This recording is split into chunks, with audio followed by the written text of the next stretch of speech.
लोगों के बीच मास हिस्टीरिया फैलाने के लिए, जन उन्माद फैलाने के लिए एक खास तरीका है, एक खास ट्रिक है जिसका बहुत उपयोग किया जाता है, जिसे कहते हैं बोथ साइडिज्म या फॉल्स बैलेंस। अब ये फॉल्स बैलेंस क्या है? आपने कभी ना कभी जरूर सुना होगा इस तरह की कोई बात कि कई सारे वैज्ञानिक एवोल्यूशन में मानते हैं और कई सारे एवोल्यूशन में नहीं भी मानते। एवोल्यूशन के दूसरे विकल्पों के फेवर में भी बहुत से वैज्ञानिक हैं। और ऐसा जब आप सुनते हैं तो आपको लगता है कि नहीं, एवोल्यूशन एक ऐसी चीज़ है जिस पे कुछ लोग मानते हैं, कुछ लोग नहीं मानते हैं, कोई स्थापित सत्य नहीं है। लेकिन ये गलत है, ये झूठ है। वास्तविकता ये है कि हमारी जितना भी आधुनिक चिकित्सा पद्धति से लेके आधुनिक जो भी जेनेटिक्स है, बाकी सारी चीज़ें हैं, वैज्ञानिकों का जो बहुतायत समूह है वह एवोल्यूशन में इस तरह मानता है जैसे कि आप मानते हैं कि पृथ्वी गोल है या पृथ्वी सूरज के चक्कर काटती है, उतना ही स्थापित सत्य है। इवोल्यूशन का कोई विकल्प जो है वो कोई वैज्ञानिक पद्धति, कोई सिद्धांत, कोई कहीं उपलब्ध नहीं है। जो दूसरे बातें हैं जैसे इंटेलिजेंट डिजाइन या क्रिएशनिज्म जिसको बोलते हैं, वो एक मान्यता है, वो कुछ लोग मानते हैं। उसके अलावा उसका कोई वैज्ञानिक सत्य कुछ भी नहीं है, शून्य है वो। लेकिन फिर भी आपको ऐसा महसूस कराया जाता है कई बार कि नहीं, कुछ लोग ये कहते हैं, कुछ लोग ये कहते हैं। ऐसा ही एक और उदाहरण है ग्लोबल वार्मिंग का। आपने ये भी सुना होगा कई बार कि बहुत से वैज्ञानिक मानते हैं कि ग्लोबल वार्मिंग हो रही है और ये इंसान के द्वारा किए गए कार्यों की वजह से है, कारखानों वगैरह की वजह से। इंसान की ने जो हमारी गाड़ियां चलती हैं, हमने जो मचा रखा है पूरी दुनिया में, उसकी वजह से। और कई वैज्ञानिक मानते हैं कि ये स्वतः प्रेरित है, मतलब वो तो होना ही था, ग्लोबल वार्मिंग तो वैसे भी होनी ही थी, वो एक प्रक्रिया है। लेकिन ये फिर से गलत है, क्योंकि जहां 10,000 से ज़्यादा वैज्ञानिक इस तरफ मिलेंगे जिनका कहना है कि ग्लोबल वार्मिंग जो है वो इंसान के कार्यों की वजह से है, वहीं आपको हार्डली 10-12 लोग ऐसे मिलेंगे, 10-12 जिनको वैज्ञानिक कहा जा सकता है, लेकिन उनके पास इस विशेष विचार का कोई एक एविडेंस नहीं है कि ग्लोबल वार्मिंग जो है वो इंसान द्वारा निर्मित नहीं है। तो जब एक तरफ 10,000 से ज़्यादा यानी लगभग संपूर्ण वैज्ञानिक समुदाय कह रहा है कि ग्लोबल वार्मिंग जो है वो इंसान के कार्यों के द्वारा है, वहीं 8-10 ऐसे लोग जो विज्ञान से जुड़े हैं और जो बिना एविडेंस के अपनी एक इस तरह की बात का एक विचार दे रहे हैं, इनके दोनों को जब कहा जाएगा कि नहीं, कुछ लोग ये कहते हैं, कुछ लोग ये कहते हैं, तो यह कहलाता है फॉल्स बैलेंस। दरअसल ये बैलेंस है ही नहीं, ये गलत है। इसको यूं कहना चाहिए कि वैज्ञानिक समुदाय पूरी तरह से सहमत है इस बात के लिए। वो कुछ लोगों की अलग थ्योरी जो है उसको सहमति में नहीं आती है, वो कंसिडरेशन में नहीं आती है। वैज्ञानिक समुदाय पूरी तरह इस बात पर सहमत है कि ग्लोबल वार्मिंग जो है वह इंसान द्वारा कृत एक छद्म, एक नकली बनाया हुआ मानव निर्मित खतरा है जिससे हमें बचना चाहिए। तो इस तरह की जब बातें आती हैं कि जब दोनों साइड की बातें करके जब आपसे कहा जाता है कि नहीं, कुछ लोग इस तरफ भी सोचते हैं, कुछ लोग उस तरफ भी सोचते हैं, तो आपका दिमाग जो है वो ध्रुवित किया जा रहा होता है।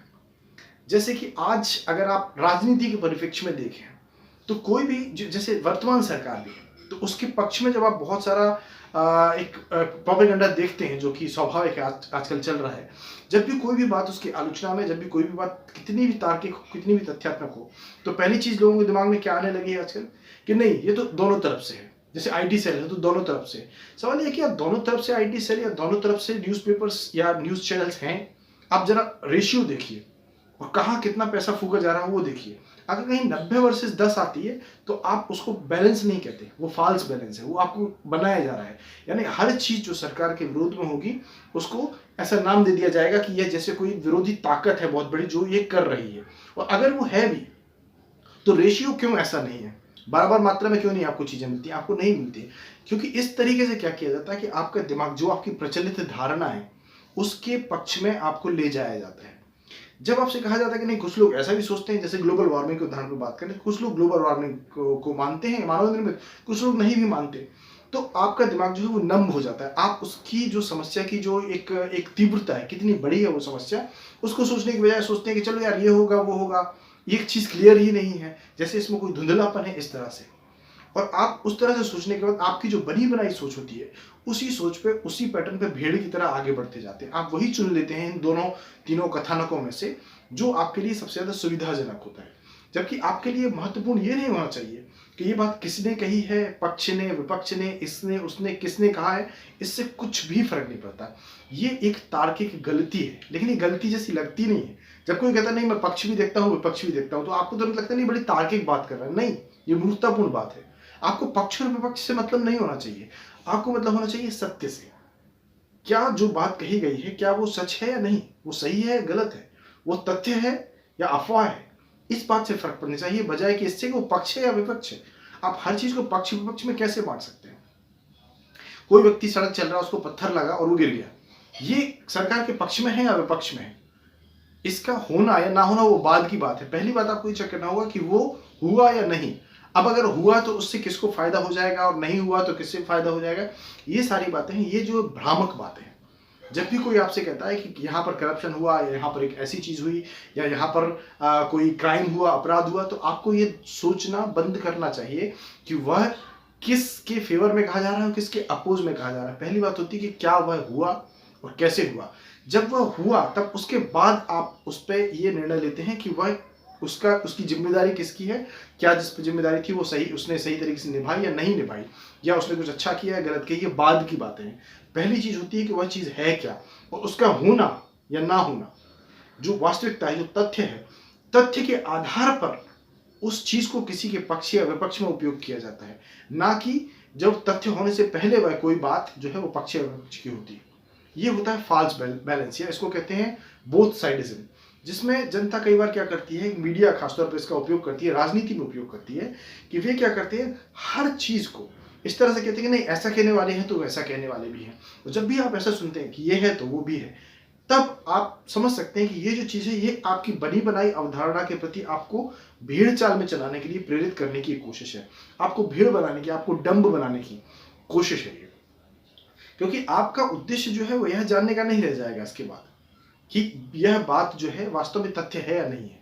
जैसे कि ग्लोबल वार्मिंग में आप ग्लोबल वार्मिंग की तीव्रता नहीं देखते, आप ये नहीं देखते कि एवोल्यूशन वास्तव में एक स्थापित सत्य है। आप ये मान लेते हैं कि इवोल्यूशन के बारे में अभी भी लोगों में विकल्प उपलब्ध है। नहीं, विकल्प उपलब्ध नहीं है। सारा जेनेटिक्स, सारी चिकित्सा पद्धति, सारा आधुनिक जीव विज्ञान, सब कुछ इवोल्यूशन पर ही आधारित है, उसी के अनुसार चल रहा है। इवोल्यूशन को हटा के आप इन सारी चीजों को हटा देंगे, इवोल्यूशन के लाखों एविडेंस है, लाखों, और इंटेलिजेंट डिजाइन का एक सिंगल एविडेंस भी नहीं है, एक सिंगल भी ऐसा एविडेंस नहीं जो इंटेलिजेंट डिजाइन के किसी कॉन्सेप्ट को बताता हो। फिर भी लोग इस फॉल्स बैलेंस की आपके सामने रखते हैं। इसी तरह के और भी फॉल्स बैलेंस हैं। जैसे कि अगर भारत में एक समय खालिस्तान मूवमेंट हुआ था, जिसमें जो सिख समुदाय उसके बीच में से एक समुदाय का एक टुकड़ा निकला था जिसने आतंकवादी घटनाओं में हिस्सा लिया था। अब अगर कोई कहे कि अगर मिडिल ईस्ट में आतंकवाद है तो भारत में भी खालिस्तान हुआ था, यह फिर से फॉल्स बैलेंस है। आपको उसमें ये नहीं देखना चाहिए, आपको खालिस्तान मूवमेंट की वजह, उस समय का सिनेरियो, उस समय की चीजें वही देखना चाहिए, ना कि ये कि यहाँ है तो वहां पे भी है। मिडिल ईस्ट में भी आप देखेंगे तो अलग अलग जगह अलग अलग समस्या है। सीरिया की समस्या अलग है, इराक ईरान की समस्या अलग है, शिया सुन्नी विवाद अलग है, सऊदी की प्रॉब्लम अलग है। वेस्ट में अगर कोई कहे कि नहीं वेस्ट में भी टेररिज्म है क्योंकि वहां पे भी कुछ घटनाएं हुई, और मिडिल ईस्ट में भी है, यह भी एक फॉल्स बैलेंस है। लेकिन इसका अर्थ ये भी नहीं होता कि आप किसी कम्युनिटी, जैसे मुस्लिम कम्युनिटी को, अगर वो मिडिल ईस्ट में है तो अलग अलग जगह अलग अलग समस्याएं हैं, आप उसे भारत पे लागू नहीं कर सकते कि यहाँ पर कि मुस्लिम वहां पर वो कर रहा है तो यहाँ पर भी ये करेगा। उनकी भी कई सारी किस्में होती हैं। हिंदू जो है, भारत का हिंदू अलग होगा, नेपाल का हिंदू अलग होगा, जो कि आपने अभी देखा भी, जब भारत नेपाल विवाद आया तो उसमें हिंदू होने की वजह से कोई किसी का पक्षधर या उस तरफ नहीं होता। नेपाल की अलग समस्याएं हैं, वहाँ की पॉलिटिक्स अलग चलती है, यहाँ तक कि वहाँ का प्रोपेगेंडा भी अलग है और वहाँ के लोगों को भी अलग तरीके से मीडिया उनकी खुराक दे रही है और यहाँ के लोगों को भी उनकी खुराक दे रही है। तो इस तरह से मामले की जो विस्तृत जो एक पूरी सिचुएशन है उसको देखने के बजाय आप आसानी से चीजों को धुंधला मान लें कि हाँ चलिए यहाँ पर कोई क्लैरिटी नहीं है। और ये जो है चीजों को धुंधला करने की प्रक्रिया, ये होता है प्रोपेगेंडा का एक खास हथियार। इसके द्वारा आपके दिमाग को ऐसा बनाया जा सकता है कि आप किसी भी चीज पे निर्णय लेने की क्षमता ही ना रखें। आप ये कहें ही नहीं कि ना ये सही है और ये गलत है, आप ये कहने की क्षमता ही खो देते हैं। और अंततः आप क्या करते हैं, जो भी आपका तथाकथित पक्ष होता है, जो भी आपने कभी चुन लिया है किसी वजह से, या फिर कोई ऐसा हीरो होता है जैसे कि किम जोंग है यहाँ कोरिया में, जिसके आपको स्टाइल या उसके प्रति आपको पूरा प्रेरित किया गया है, तो आप उस वजह से कोई भी चीज़ जो उसके फेवर में अच्छी लग रही है उसको यूं ही मान लेते हैं। और जब दो तरफ से आपको प्रोपेगेंडा दिया जाता है ये कि ये भी है वो भी है वो भी है, तो आप हमेशा वही चुन लेते हैं जो चुनने के लिए आपको ट्रेनिंग दी गई है इस तरह के फॉल्स बैलेंस के द्वारा। तो ये फॉल्स बैलेंस है, इससे आपको बचना चाहिए।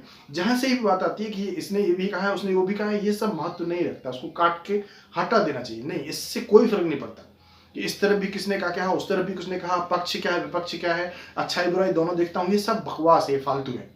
मूल मुद्दे की बात यह है कि तथ्य क्या है। अगर किसी के खिलाफ सारे के सारे तथ्य जा रहे हों तो आपको उसे नकारात्मक लाइट में ही देखना हो। जैसे कि उसामा बिन लादेन की बात करें, तो क्या आप उसामा बिन लादेन की अच्छाई और बुराई दोनों देखते हैं? नहीं।